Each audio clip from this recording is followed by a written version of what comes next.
श्रीगुरुभ्यो नमः। हरिः ओम्। ॐ गणनान्त्वा गणपतिगुं हवामहे कविं कवीनामुपमश्रवस्तमं ज्येष्ठराजं ब्रह्मणां ब्रह्मणस्पत आनः शृण्वन्नोतिभिः सीदसादनम्। ॐ श्रीमहागणाधिपतये नमः। ओं नमो व्रातपतये नमो गणपतये नमः प्रमथपतये नमस्तेऽस्तु लम्बोदराय एकदन्ताय विघ्ननाशिने शिवसुताय श्रीवरदमूर्तये नमः। हम वेद के बारे में ये पहला का जानकारी है। अब हम वेद से हमको क्या फायदा है, हमने वेद से क्या क्या लाभ हम पा सकते हैं, इसके बारे में हमने कुछ सोच लेंगे। पहला ये है, जब हमारे घर बनाते हैं उस समय आप भी जो इंजीनियर है वो हमारे घर में बाथरूम बनते हैं। ये बाथरूम में एक कमोड किस दिशा में बनते हैं, जिस दिशा में बनते हैं वो पूर्व दिशा में नहीं बनते हैं। ये कमोड को ज्यादा से ज्यादा उत्तर दिशा में बनते हैं। जब हम पूजा पाठ करने के लिए बैठे तो पूर्व दिशा और मोड़ करके बैठते हैं।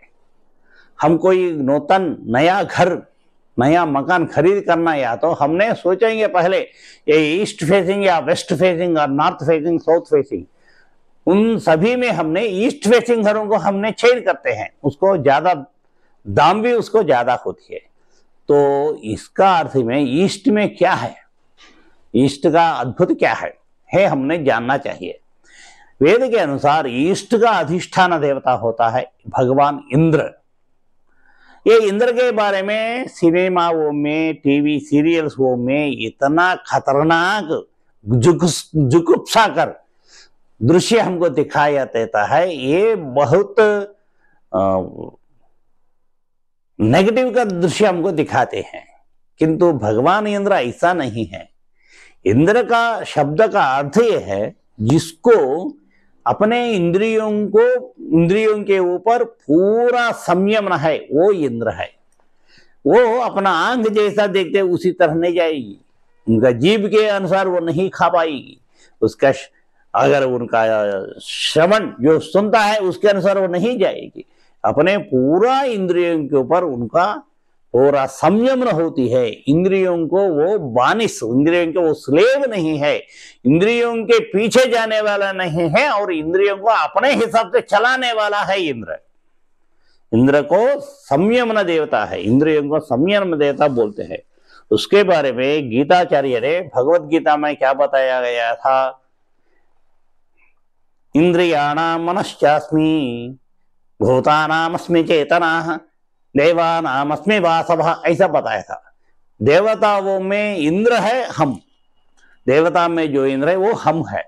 और उसके साथ साथ भगवान ने क्या बताया, पूरा इंद्रियों में मन हम है, भगवान है, ऐसा बताया था। यानी भगवान इंद्र इंद्रियों के ऊपर संयम न पा करके मन के स्थिति पर चित्त के आधार पर चलता है, ऐसा है इंद्र। ये इंद्र क्या करता है, ये तीन लोकों का पालन करने वाला इंद्र है। पालन करना यानी क्या है, ये तीन लोक में जो है उस सभी के अंदर क्या क्या सोच आते हैं, ये सभी सोच इंद्र को मालूम होता है। उन सोच के अनुसार इंद्र अपने जीवन में उनको क्या जो देना है वो देता है, जो नहीं देना है वो नहीं देता है। हमको लगता है कभी कभी हमने एक काम लेके जाते हैं, आज काम पूरा होने के समय पर उसको रुकावट आती है, वो काम रुक जाती है। तब हमको लगता है क्या है, हमने इतना अच्छा आदमी है, कोई की नष्ट नहीं किया, नुकसान भी नहीं किया, हमारे काम आगे नहीं क्यों बढ़ता है, ऐसा हमको लगता है। तो हमारे काम आगे नहीं जाने के कारण कौन है, हम ही है। ये इंद्र हमारा सोच को गिनत करता है, हम इसी जन्म में क्या क्या सोच किया, पिछले जन्म में क्या क्या सोच किया, उसके बारे में वो गिनत करता है। ये सोच यानी क्या है इसको भी हमने जानना चाहे।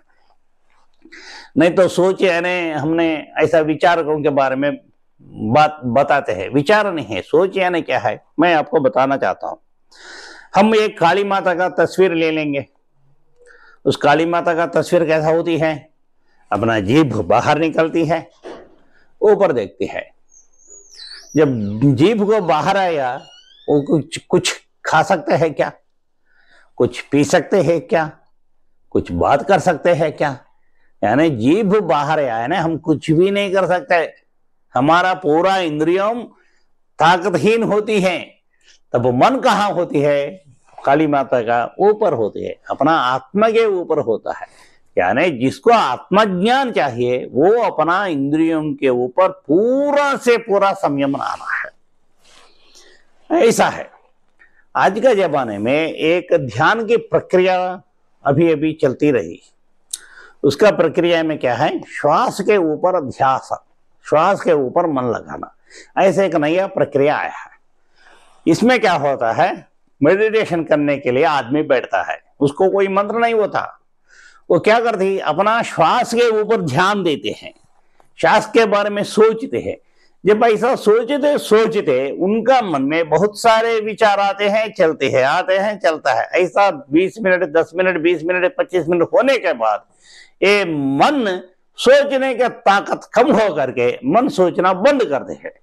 तब ऐसा स्थिति में आदमी 3 मिनट, 4 मिनट, ज्यादा से ज्यादा 7-8 मिनट होता रहता है। तब मन में क्या होता है उनको पता नहीं है, वो नींद की स्थिति में होती है। किंतु ये 5 मिनट नींद के बाद उनको इतना ताकत मिलता है ना, ये है ध्यान। ऐसा ये आ गया। जब मन श्वास के ऊपर लग गया, यानी हमारे मन के अंदर सोच नहीं होती है। जब मन श्वास के ऊपर नहीं है होता है, तब श्वास के साथ साथ हमारे मन में बहुत सारे सोच, बहुत सारे विचारे, बहुत सारे आते हैं। एक बार एक को देखते हैं, उसके पीछे चलती चलती है मन, उसके बाद रुकती है, और एक को देखते हैं, उसके पीछे चलती, ऐसा चलती रहती है। ये है मन। ये सभी को वेद में संकल्प और विकल्प बताया गया। ये संकल्प विकल्प यानी कर्म है। एक आदमी जनन होने के बाद आखिर अंत तक, मौत तक, इसके जीवन में जितने लाखों या करोड़ों का सोच होती है, ये सभी हमारा कर्म है। हमको इतना पता होती है कर्म यानी हम जो कुछ किया वो कर्म है, ऐसा नहीं है। वेद के अनुसार हमारे मन के अंदर सभी सोच कर्म के रूप में हमने भोगना पड़ता है, भोजना पड़ता है उसका भार को।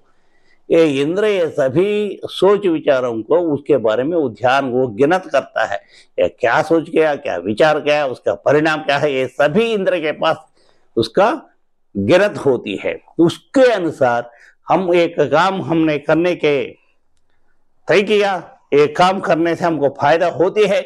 ये फायदा प्राप्त करने के लिए जो योग्यता है, योग्यता इस आदमी को है या नहीं, वो चयन करके अगर योग्यता हो तो उस काम को आगे बढ़ाएंगे, नहीं तो उसको रुकावट दे देंगे। ऐसा इंद्र है। इंद्र के बारे में कुछ कहानियां हैं, उसको भी मैंने आपको बताऊंगा। यानी इंद्र का असली तस्वीर हम जानना है। इंद्र के बारे में रामायण में विश्वामित्र महर्षि के संदर्भ में बहुत कहा गया था। जब ये विश्वामित्र महर्षि, ये भी एक पूर्व में एक राजा है, बाद में वो तप करने के लिए निकला था, बहुत सालों तप गया था, बहुत सारा शक्ति को प्राप्त किया था, बहुत सारा अस्त्रों को, शास्त्रों को, शस्त्रों को उसके पास लेकर आया। इतना ताकतवान कोई नहीं थी, उतना ताकत वो ने पाया था। उसी समय त्रिशंकुनाथ एक महाराजा था, वो अयोध्या के महाराजा है। उसका भी कुलगुरु होता है वशिष्ठ महर्षि। ये त्रिशंकु महाराज को एक बार मन में आया था मैं इस शरीर से स्वर्ग को जाऊं। किंतु वेद के अनुसार मरने के बाद ही स्वर्ग जाता है, आत्मा स्वर्ग जाती है, शरीर नहीं जाती है। इनको मन में आया था शरीर से स्वर्ग जाऊं। तब ये वशिष्ठ महर्षि के पास, अपने कुलगुरु के पास जाकर पूछता है, मेरे मन में ऐसा सोच आया था, आप किसी ना किसी अनुष्ठान करके हमको इसी शरीर से स्वर्ग भेज लो। तब वशिष्ठ जी ने क्या बताया था, ऐसा वेद विरुद्ध है, जो वेद के विरुद्ध है वो काम मैं नहीं करूंगा, और मेरे शिष्यों को भी उसको करने का अनुमति नहीं दे दूंगा। तब ये जाकर विश्वामित्र महर्षि के पास गया, वो भी इक्ष्वाकु वंशस्थ है, तो इक्ष्वाकु वंश में राजा है। उसके बाद जाकर ये प्रश्न उनके सामने रखा था। तब विश्वामित्र महर्षि को लगा ठीक है, अगर एक आदमी को हम सशरीर से स्वर्ग को भेजे तो हमारा ताकत पूरा दुनिया को मालूम पड़ती है, ऐसा उनके मन में सोच आया था। तब ये अनुष्ठान किया था, अनुष्ठान करके इस त्रिशंकु महाराजा को शरीर के साथ साथ स्वर्ग को भेजना शुरू किया। जब वो स्वर्ग पर पहुंच गया, उनको इंद्र ने मना किया और उनको नीचे गिराया था। तो वो गिरते गिरते विश्वामित्र महर्षि को बताया, हम गिरते महर्षि, हम गिरते हैं ऐसा बताया। तब विश्वामित्र जी ने क्या किया, उसके बीच के अंदर, स्वर्ग और इस पृथ्वी के बीच के अंदर एक नया लोक का सृष्टि करके उसमें उसको रख दिया। इसलिए विश्वामित्र जी को कहा गया उनके बारे में, ये सृष्टि के पुनर्सृष्टि करने वाला ताकत है उनके पास।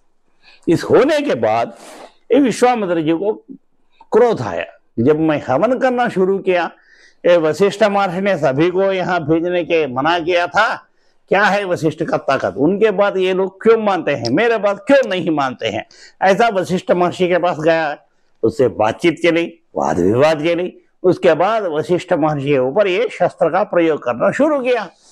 तब वशिष्ठ महर्षि ने क्या किया, अपने आश्रम के अंदर जा गया और अपना ब्रह्मदंड लेके आया।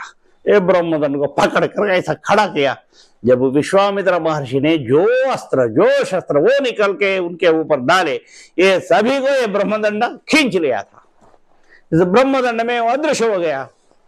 तब विश्वामित्र महर्षि को ज्ञान मिल गई, हमारे ताकत से ब्रह्मदंड बहुत बड़ा है। ऐसा वो ये ब्रह्मदंड यानी क्या है, जिनको ब्रह्म के प्रतिस्वरूप होता है ना, उसके पास ये ब्रह्मदंड होता है।